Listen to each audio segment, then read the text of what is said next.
Guys welcome back to my YouTube channel study with Anjali. आज का हमारा टॉपिक है like as a huntsman by Edmund Spenser. आज हम इसके बारे में डिस्कस करेंगे दोस्तों, तो वीडियो के अंत तक बने रहेगा। चलिए वीडियो को स्टार्ट करते हैं। पर वीडियो को स्टार्ट करने से पहले मैं आपसे रिक्वेस्ट करना चाहूँगी कि अगर मेरे यूट्यूब चैनल आपको पसंद आए तो लाइक कीजिए, सब्सक्राइब कीजिए और बेल आइकन को जरूर दबा दीजिएगा दोस्तों। चलिए वीडियो को स्टार्ट करते हैं। Like as a huntsman sonnet is also known as sonnet 67।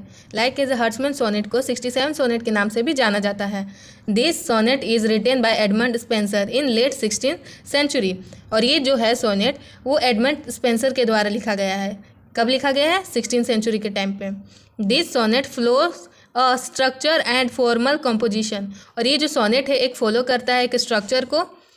This poem consists of a single stanza comprising 14 lines which is a characteristic of sonnet।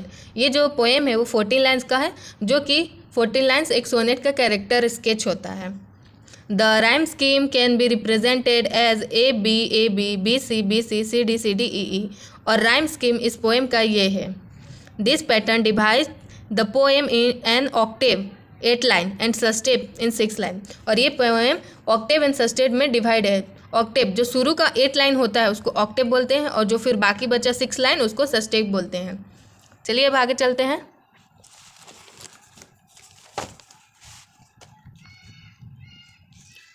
Sonnet 67 is one of 85 sonnet from अमरेथी।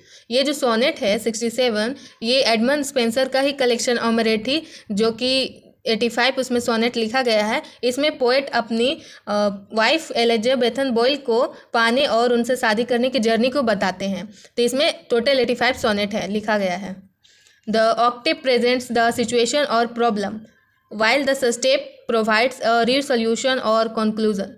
जो octave है वो present कर रहा है एक situation को और एक प्रॉब्लम भरी बातों को शो कर रहा है। वही बल्कि जो सस्टेप है, जो कि जो सोनेट का 6 लाइन है, लास्ट का 6 लाइन, वो क्या बता रहा है? वो एक सोल्यूशन, वो एक कंक्लूजन को बता रहा है।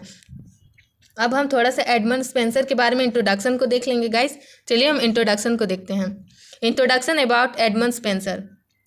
Edmund Spenser was an English poet best known for The Fairy Queen, an epic poem and fantastical allegory celebrating the Tudor dynasty and Elizabethan I। जो एडमंड स्पेंसर है वो एक पोएट है और फेरी क्वीन के लिए बहुत ज़्यादा जाने जाते हैं। उनका बेस्ट वर्क में से अगर हम लोग बात करें क्या है तो उनका कौन सा बेस्ट वर्क है? फेरी queen. He is recognized as one of the premier craftsmen of the nascent modern English verse and is often considered one of the greatest poets in the English language। और ये ना English language के एक महान कवि हैं। He born in during 1552 and 1553। और इनका जो जन्म हुआ है 1552 से लेकर 1553 के बीच में हुआ है। ये दोनों ही डेट रखे हुए हैं, ये दोनों में से किसी भी साल उनका जन्म हुआ होगा, लेकिन क्लियरली नहीं बताया गया कि कौन सा ईयर में हुआ है। And dies in 1599। और उनका मृत्यु 1599 में हो गया था। अब हम इनके कुछ फेमस वर्क को देखेंगे कि फेमस वर्क इनका क्या क्या है। चलिए हम इनके कुछ नोटेबल वर्क को देखते हैं। His notable work: The Fairy Queen, Amoretti, The Poetical Works of Edmund Spenser, Sonnet 75, Paradise Lost। ये सारे इनके नोटेबल वर्क्स थे गाइस। अब चलिए हम थीम्स के ऊपर डिस्कस करते हैं। चलिए थीम्स को डिस्कस करते हैं। Themes: Edmund Spenser explores several themes that are relevant to love and human relationship। Edmund Spenser जो है अपने पोएम में लव और ह्यूमन रिलेशनशिप्स को एक्सप्लोर करते हैं, यानी कि लव और ह्यूमन के बीच क्या कनेक्शन है, क्या जुड़ाव है, वही चीज़ को अपने पोएट्री में शो करते हैं। Also show the unexpected themes in this poem like nature of love and the power of attraction. और अपने साथ साथ वो बहुत सारे थीम्स को एक्सप्लोर करते हैं, जैसे कि नेचर ऑफ लव और पावर ऑफ अट्रैक्शन। मतलब क्या होता है पावर अट्रैक्शन का? One prominent theme in. अब हम आगे देखते हैं। The poem is desire. The theme highlights the irresistible force of attraction in love. और इस पोएम में जो पोएट है वो एक्सप्लोर कर रहे हैं एक फोर्स ऑफ अट्रैक्शन किसके बीच? टुवर्ड्स द लव के बीच, कि क्या है अट्रैक्शन लव का और ह्यूमन का के बीच में क्या अट्रैक्शन है। चलिए अब हम समरी को देख लेते हैं कि समरी क्या है इसका। Summary: The speaker compares himself to a hunter and his beloved to a deer. जो स्पीकर है इस पोएम की शुरुआत में ही स्पीकर बता देते हैं कि जो स्पीकर हैं वो अपने आप को एक हंटर, एक शिकारी से कंपेयर कर रहे हैं, बल्कि अपने बेलाबेट, अपने लवर को अपने एक डियर से कंपेयर कर रहे हैं। The hunter intensely chase his game in the forest. और जो पोएट है वो बता रहे हैं कि वो एक गेम का मतलब यहाँ पे गेम नहीं होगा, बल्कि वो शिकारी होगा जिसको पकड़ने की वो कोशिश कर रहे हैं। और यहाँ पे शिकारी कोई और नहीं बल्कि उनकी खुद की बेलाबेट, उनकी डियर होगी। However, his hope soon fades when he feels the deer goes out of his sight. जो पोएट हैं वो बहुत जल्द ही थक जाते हैं, अपने होप्स को अधूरा पाते हुए देख के वो बहुत ज़्यादा थक जाते हैं कि इनका जो होप है वो पूरा नहीं हुआ, फुलफिल नहीं हुआ, क्योंकि जो इनके डियर है वो इनसे बहुत ज़्यादा ही दूर भाग रही है। इसीलिए the animal runs with all it's might after noticing his presence. और जो इनके साथ एनिमल है इनके साथ ही चल रहे हैं। The long chase makes the hunter fatigue. Consequently, he takes a rest in a shady place. और इस लंबे थकान के बाद, चेस का मतलब होता है थकान, और इस लंबे थकान के बाद जो पोएट हैं यानी हंटर मैन वो अब एक सेडी प्लेस में रेस्ट ले लेते हैं। सेडी प्लेस माने छायादार जगह पे वो क्या करते हैं, रेस्ट ले लेते हैं। He hounds are also panting out of tiredness. और उनके जो हाउंड्स हैं उन्हीं के साथ हैं। हाउंड्स यानी यहाँ पे किसको रिप्रेजेंट कर रहा है, वो शिकारी कुत्ते जो इनके साथ हैं, इनके साथ डियर को पकड़ने में कोशिश कर रहे हैं, लेकिन इनका शिकार अब इनसे नहीं हो पाया, डियर का शिकार नहीं कर पाए। आगे चलते हैं।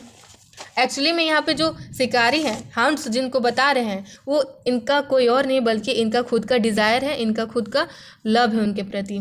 After getting decide their pursue, similarly the speaker has been pursuing his beloved for a considerable period, hoping to win her heart.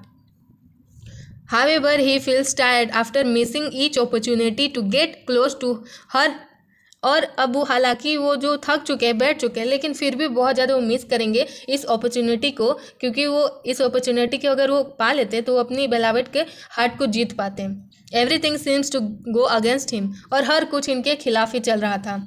Like the tired huntsman the speaker also take a break after his failure. और एक थके हुए शिकारी की तरह जो speaker है वो भी ब्रेक ले लेते हैं अपने फेलियर के बाद। The hounds are the metaphor of dear ones who support him in his pursuit. और जो हाउंड्स हैं इनके साथी हैं, खड़े हैं। और यहाँ पे हाउंड्स कौन है, इनके शिकारी कुत्ते। लेकिन अगर बात की जाए हाउंड्स की, तो यहाँ पर जो हाउंड्स है रियल में, एक्चुअल में तो इनके खुद के डिज़ायर है guys. They also feel disappointed when things do not work out. और ये भी बहुत ज़्यादा निराश हो जाते हैं जब जो ये काम कर रहे हैं वो काम को पूरा नहीं कर पाते हैं। तो आगे की लाइन में हम लोग देखते हैं कि क्या कहानी है इस पोएम का।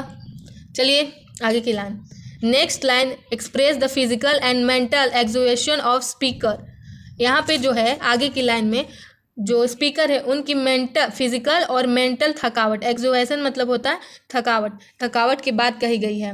The repetition of the word very in the first and sixth line emphasises the exhaustion of the lover. और जो फर्स्ट और सिक्स्थ की लाइन में है वो बता रही है कि लवर का क्या थकावट है, इस चीज़ पे जोर दे रही है कि लवर का कितना थकावट हुआ है, फर्स्ट और sixth line. Like the hunter, the speaker feel tired after demotivated after the long fruitless attempt. और इस लंबे थकान के बाद जो पोएट है बहुत ही ज़्यादा निराशाजनक हो जाते हैं, डिमोटिवेट हो जाते हैं, क्योंकि इस लंबे फ्रूटलेस फल रहित कोशिश के बाद वो बहुत ज़्यादा डिमोटिवेट फील करने लगते हैं। He reaches a point where he cannot continue his motivation to pursue love alive. At this point, we can relate his feeling of disappointment to the trying state of speaker in Amoroti 57, Sweet Warrior. In both sonnet, the speaker feels frustrated because of his unrequited love. अब हम लोग इस disappointment को हम लोग relate कर सकते हैं इनके एक और सोनेट जो कि 57 सोनेट है, जिसको स्वीट वॉरियर के नाम से जाना जाता है। हम लोग इस डिसअपॉइंटमेंट को वहाँ भी देख सकते हैं, क्योंकि वहाँ भी जो है पोएट अपने लवर से बहुत ज़्यादा फ्रस्ट्रेटेड फील करते हैं। तो दोनों सोनेट में हम लोग को सेम चीज़ देखने को मिलता है, बस अलग अलग ओपिनियन है पोएट का। चलिए हम आगे चलते हैं।